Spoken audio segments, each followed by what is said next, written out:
One of my viewers sent in a question. He is the owner of a record store in Hawaii, and he's really worried about business declining, and he's worried about the financial crisis and how it will impact him. He has a lovely home that he loves, and he'd like to stay in that, but he sees that his business is going down, and his setup might fall apart. And of course, it's very hard to give advice without knowing a lot of the specifics of the situation. So I'll have to try to generalize this, but this is how I would think about that. And first of all, if you are in a business that is declining, and a business model that's kind of had seen its best days, like having a record store, you're better off realizing that things are going down and try to do something about it.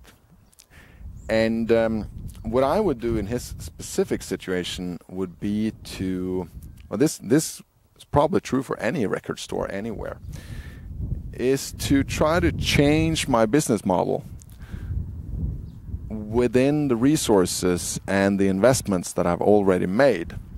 So that, okay, you have a record store and it's filled with aisles of records and CDs and all that stuff. And a lot of people have visited this store. A lot of people know about it. You have a network of people. And my approach to business is that people are not just buying the product that you're selling. They're buying an experience around that. And if you have a record store, you're tied on to the whole rock and roll, and music is something very emotional. So I would build on that, and I will work very hard to bring in people. Let's just throw out some ideas. I would try to make it into a cafe. Have you visited one of the Virgin stores, the Virgin mega stores? They have a cafe right in the middle of the store, and that's what you've seen with Barnes and Noble and some of the bookstores as well. I would make my entire bookstore into a cafe, a music cafe, and I would ask all my friends and everyone I know in the industry to bring, different kinds of music-related relics, instruments, and all kind of that. And I would decorate the store with that, and I wouldn't use any money for this, because you don't need to use money. You don't need to have flashy, nice, brand spanking new stuff. Give of yourself. Expose yourself, who you really are, who you are. Give,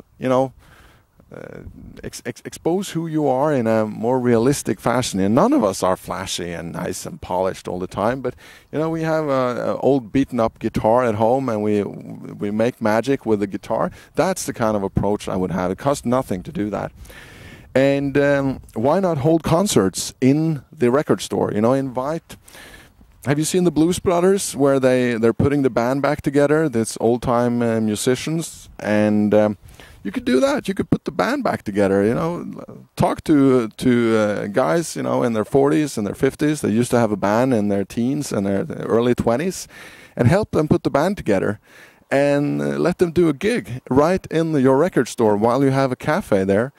And make sure they invite all their friends and from the early days, and their families now, and their girlfriends and everything, and just fill up the store and call the media, and putting the band back together, and you'll sell stuff, you'll sell records, and you'll sell coffee, and make the sort of. It's kind of a bit like the social networking idea online on the internet. Everyone's getting into social networking, and you can do that with a store as well. You can make your store into a social networking point of reference, where people go in there. And I would say to those guys in their 40s that if you help them put the band back together, then you can sell them a plaque on the wall with pictures and sell them that for, you make that plaque for $2,000, and put that plaque in the store February 2nd, Friday, so-and-so at 800. The old timers played again, or whatever.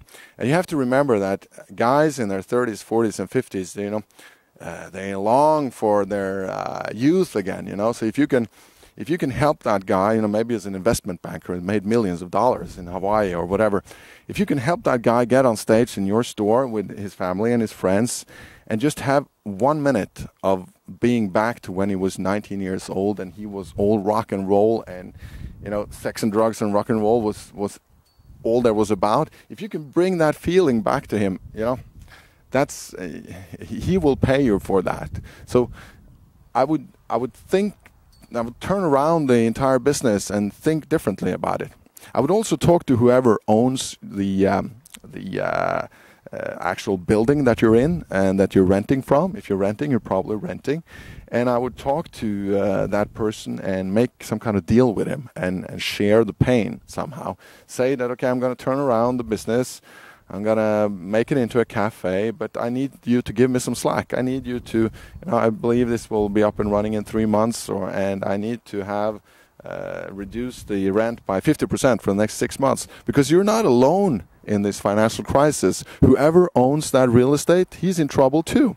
And he's thinking about, how am I going to get through this? And he's thinking that, oh my, if that record store goes bankrupt, how am I going to fill that store with something else? And he might not be able to do that. So, share the pain with whoever's in this with you, because they will try to stretch to help you to get out of it. And for that store owner, it's better to have some income than to have your store go belly up and get nothing.